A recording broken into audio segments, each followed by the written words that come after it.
اب اس کے ساتھ ہی ناظرین آپ کو اہم خبر سے آگاہ کرتے چلیں کہ گجرات سیشن کورٹ گجرات میں جلال پور جٹا کا رہائشی افضال بٹ نامی شخص قتل۔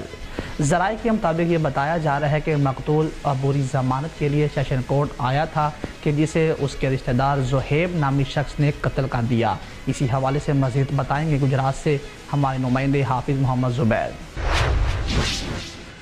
جی بالکل ایسا ہی ہے۔ یہ افسوسناک واقعہ جو ہے سیشن کورٹ گجرات میں پیش آیا ہے۔ سیشن کورٹ گجرات میں جلال پور جٹا کا رہائشی افضال بٹ نامی شخص قتل کر دیا گیا۔ ذرائع کے مطابق بتایا جا رہا ہے کہ مقتول عبوری ضمانت کے لیے سیشن کورٹ آیا تھا جسے اس کے رشتہ دار زہیب نامی شخص نے بڑی بے دردی سے قتل کر دیا۔ یہاں پہ حیرت کی بات یہ ہے کہ قاتل زہیب بٹ نے گرفتاری بھی دے دی۔ قاتل اور مقتول آپس میں رشتہ دار بتائے جا رہے ہیں۔ قاتل زہیب نے پولیس کو بیان میں بتایا ذاتی رنجش کی بنا پر اسے قتل کیا ہے۔ پولیس نے ملزم کو گرفتار کر لیا ہے۔